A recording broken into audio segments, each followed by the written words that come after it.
जय माता दी दोस्तों, आपके अपने चैनल धर्म साधना में आपका बहुत बहुत स्वागत है। माँ भगवती दुर्गा की कृपा सदा सर्वदा आप और आपके पूरे परिवार पर सदा सर्वदा बनी रहे। दोस्तों, आज की वीडियो में मैं आपसे शेयर करने वाली हूँ बहुत ही महत्वपूर्ण जानकारी कार्तिक मास में तुलसी पूजन के बारे में। कार्तिक मास में तुलसी पूजा कैसे करनी चाहिए, क्या तरीका होता है कार्तिक मास में तुलसी पूजा का। दोस्तों, कार्तिक मास आरंभ हो चुका है और इस महीने में व्रत पूजा और स्नान दान के साथ तुलसी पूजा का भी बहुत महत्व होता है। और ऐसे तो हमारे घर में हर दिन तुलसी की पूजा होती है, लेकिन कार्तिक के मास में जो तुलसी पूजा होती है उसका फल अनंत गुना प्राप्त होता है। तो इस महीने में हमें विशेष रूप से तुलसी की पूजा आराधना करनी चाहिए। कार्तिक के महीने में तुलसी घर में लाकर उसको लगाने का और उसकी पूजा करने का बहुत महत्व होता है। तो ये जो कार्तिक का महीना होता है, इस समय में आप तुलसी का पौधा ला भी सकते हैं, अपने घर में लगा भी सकते हैं और उसकी पूजा तो आपको नियमित करनी ही है। आप चाहें तो किसी मंदिर में भी तुलसी का पौधा अगर देते हैं और वहाँ पर आप जाकर थोड़े समय तक पूजा करते हैं, ये बहुत अच्छा होता है अगर आप इस समय में आप तुलसी का पौधा किसी मंदिर में लगाते हैं तो। दोस्तों, आज की वीडियो में जो जानकारी मैं आपसे शेयर करने वाली हूँ वो तुलसी से संबंधित बहुत महत्वपूर्ण जानकारी है। जैसे कि तुलसी को दीपक सुबह शाम दोनों समय जला सकते हैं। ये क्वेश्चंस होते हैं हमारे मन में जो उठते रहते हैं, और कितनी तुलसी हमें घर में लगानी चाहिए, क्यों और कैसे उसकी पूजा हमें करनी चाहिए, शालिग्राम को तुलसी में क्या हमेशा रखना चाहिए, और तुलसी विवाह के लिए कैसी तुलसी होनी चाहिए, रविवार को तुलसी की पूजा कैसे करें कार्तिक मास में, माता को श्रृंगार किस दिन करना चाहिए, और अमावस्या के दिन माँ की पूजा कैसे करनी चाहिए। दोस्तों, ये सभी बातें आज की वीडियो में मैं शेयर करने वाली हूँ, तो आप वीडियो को पूरा देखें। और अगर आपको जानकारी अच्छी लगे, लाइक शेयर करें, सब्सक्राइब करें इस चैनल को अगर आप चैनल पर नए हैं, ये वीडियो आपको अच्छी लगती है तो, और बेल बटन को ज़रूर प्रेस कर लें। इससे ये होगा कि जब भी मैं कोई नई वीडियो अपलोड करूँगी तो उसकी नोटिफिकेशन सबसे पहले आपको मिलेगी। दोस्तों, बात करते हैं सबसे पहले कि हम दीपक तुलसी में क्या सुबह शाम दोनों समय जला सकते हैं। तो जी हाँ, कार्तिक के महीने में क्योंकि हम ब्रह्म मुहूर्त में उठते हैं। दोस्तों, ब्रह्म मुहूर्त का समय क्या होता है, क्योंकि पिछली वीडियो में बहुत लोगों ने ये क्वेश्चन किया था कि हमें कितने बजे उठकर स्नान करना चाहिए, एक पर्टिकुलर टाइम बताइए। देखिए, ब्रह्म मुहूर्त का समय जो होता है सुबह 3:30 बजे से लेकर और 5:30 बजे तक का समय जो होता है वो ब्रह्म मुहूर्त का समय होता है। इस समय में हमें स्नान कर लेना चाहिए और पूजा कर लेनी चाहिए इस समय तक। दोस्तों, ये जो समय होता है 3:30 बजे से 5:30 बजे तक का, तो अगर आप बहुत अधिक पूजा का विधान लेकर बैठे हैं, जैसे कि आप महात्म्य पढ़ते हैं और कई सारी पूजा भी होती है, पंचदेव की पूजा होती है, शालिग्राम की पूजा होती है, तुलसी जी की पूजा होती है, भगवान श्री हरि विष्णु की पूजा होती है, तो अगर आप बहुत सारी पूजा एक साथ नियम लेकर बैठे हैं तो आपको 3:30 बजे उठ जाना चाहिए, ताकि आप स्नान कर लें समय से और आपकी पूजा जो है वो 5:30 बजे तक संपूर्ण हो जाए। सूर्योदय से पहले आपकी पूजा पूरी हो जानी चाहिए, सूर्य दिखने से पहले। तो आप सूर्य को जल भी देंगे। तो इस तरह से अगर हम उठते हैं ब्रह्म मुहूर्त में, तो जो हम दीपक जलाएंगे वो माँ तुलसी को दीपक जलाकर ही पूजा करेंगे, क्योंकि ऐसा कहा जाता है कि सूर्योदय के बाद तुलसी में दीपक नहीं जलाना चाहिए। तो जब हम ब्रह्म मुहूर्त में उठते हैं, जब तक सूर्योदय नहीं हुआ होता है, तो उस समय में हम दीपक तुलसी में सुबह भी जला सकते हैं और शाम को भी जब सूर्यास्त हो जाता है तो जस्ट सूर्यास्त के बाद आप तुलसी में दीपक जला सकते हैं। तो कार्तिक के महीने में दोनों समय दीपदान किया जा सकता है, और अगर इस तरह से हम दीपदान करते हैं ब्रह्म मुहूर्त में सुबह के समय, तो 12 मास हम कार्तिक तुलसी को दीपक जला सकते हैं। क्योंकि अगर हम सूर्योदय से पहले पूजा कर लें माँ तुलसी की, तो हम उनको दीपक भी जला सकते हैं। सूर्योदय के बाद जब हम उठते हैं तो हमें दीपक नहीं जलाना चाहिए, हमें सिर्फ जल देना चाहिए और उनकी प्रार्थना कर लेनी चाहिए। तो इस तरह से अगर आप दीपक जलाना चाहें तो दोनों समय जला सकते हैं, जैसा कि ब्रह्म मुहूर्त में उठकर पूजा करते हैं। तो दूसरा जो प्रश्न है कि किस तरह से हम क्या जिस तुलसी की हम पूजा करते हैं तो हम उसके पत्ते नहीं तोड़ते हैं। जिस तुलसी की पूजा की जाती है उसके पत्ते तोड़ने नहीं चाहिए। और कार्तिक मास में विशेषकर हमें तुलसी पूजा के लिए भी चाहिए होती है, और कई लोग विवाह भी करते हैं तुलसी का, तो विवाह करने के बाद वो तुलसी दान कर देते हैं। तो जिस तुलसी को हम विवाह के लिए लेकर आते हैं, तुलसी विवाह के लिए ली जाती है घर में, तो उस तुलसी की पूजा की जाती है। और एकादशी के दिन, प्रबोधिनी एकादशी के दिन, हम उसकी पूजा के बाद देवउठनी एकादशी के दिन जब हम पूजा करेंगे और शालिग्राम के साथ उनका विवाह संपन्न कराएंगे तो उसको हम दान कर देंगे, उसका पत्ता भी हम नहीं तोड़ सकते हैं। तो फिर जब हम भगवान श्री हरि विष्णु को या ठाकुर जी को भोग लगाएंगे तो उसके लिए हमें तुलसी चाहिए, तुलसी पत्र चाहिए। इसके लिए हमें एक अलग से तुलसी रखनी चाहिए जिसमें से हमें पत्र यूज़ कर सकते हैं, पत्ते तोड़कर आप पूजा भी कर सकते हैं। और अगर किसी औषधि वगैरह के लिए भी आपको चाहिए तो आप पत्ता उसी तुलसी में से तोड़ें जिसकी आप पूजा नहीं कर रहे हैं। ऐसा कहा जाता है कि जिस तुलसी की पूजा की जाती है उसमें से पत्ते नहीं तोड़ने चाहिए। तो आप इस तरह से घर में एक से अधिक तुलसी लगाएं। और कार्तिक के महीने में आप एक तुलसी पूजा के लिए जो अपनी रखेंगे, एक फिर आप जो अगर विवाह करते हैं तो उसके निमित्त आप रखेंगे और एक आप अलग से रख लें। तो इस तरह से आप 3 या 4 या 5 तुलसी आप अपने घर में लगाएं।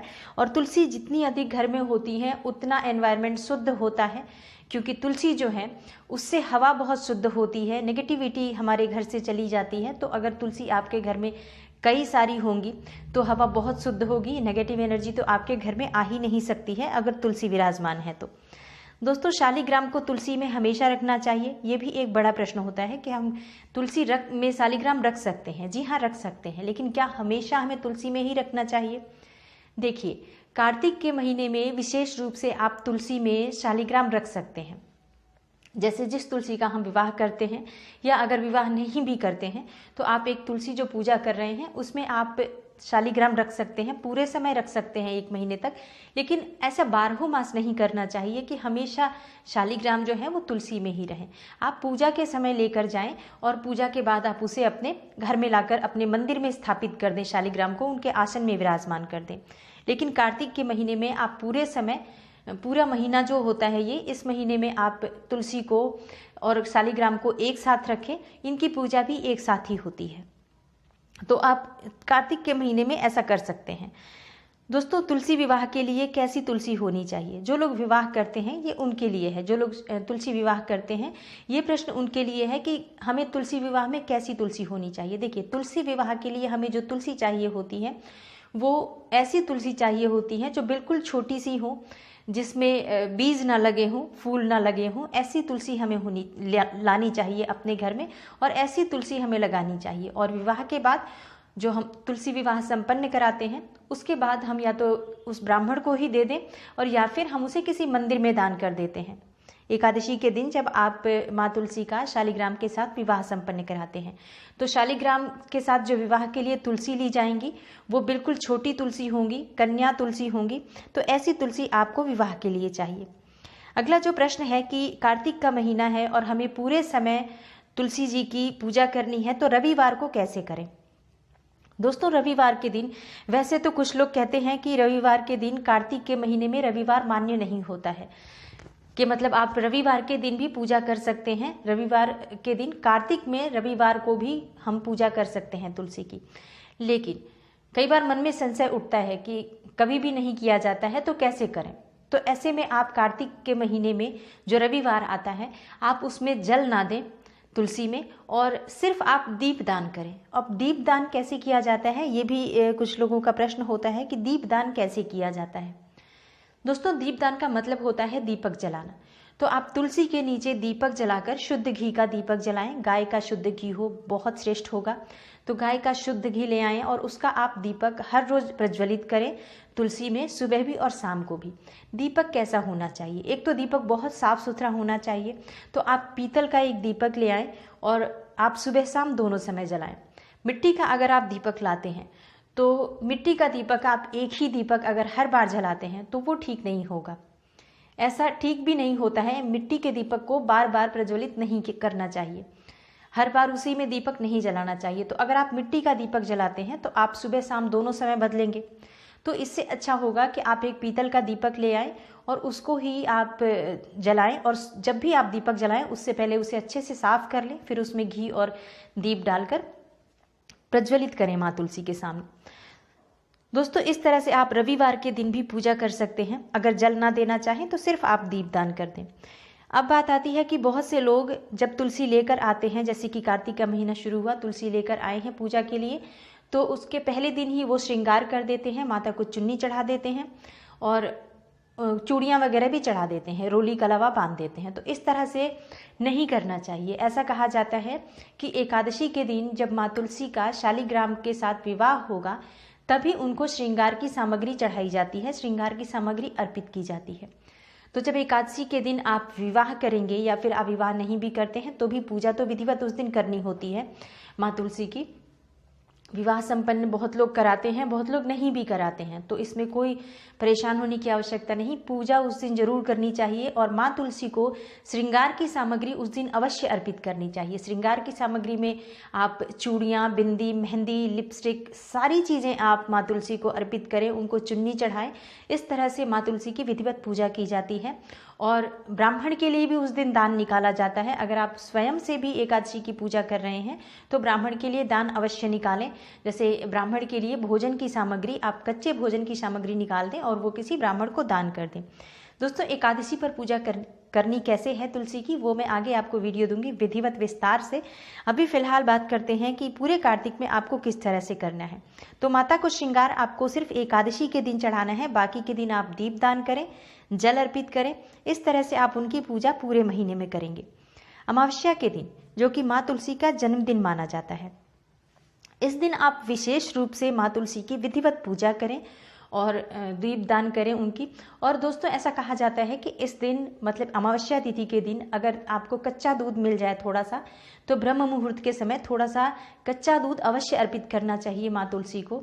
गाय का कच्चा दूध होना चाहिए, इससे माँ तुलसी की कृपा मिलती है। और जो लोग माँ तुलसी को कच्चे दूध से सींचते हैं हर अमावस्या को, उनके घर में कभी धन का अभाव नहीं रहता। ऐसा माना जाता है कि श्री हरि विष्णु और माँ लक्ष्मी की कृपा सदैव ऐसे घर पर बनी रहती है। जो लोग दूध से प्रति अमावस्या, हर मास में जो अमावस्या आती है उसमें आप अगर कच्चे दूध से माँ को सींचते हैं तो इस तरह से आप पूरे कार्तिक के महीने में माँ तुलसी की पूजा विधिवत करें। अगर इस जानकारी में कुछ और आपको जानकारी चाहिए और अगर आप चाहते हैं तो वीडियो के नीचे कमेंट करके मुझे बताएं, मैं आपको उसका आंसर दूंगी। और अगर आपको आज की वीडियो अच्छी लगी हो दोस्तों, लाइक और शेयर जरूर करें। मैं मिलती हूँ आपसे अगली वीडियो में किसी नई और महत्वपूर्ण जानकारी के साथ। तब तक के लिए नमस्कार।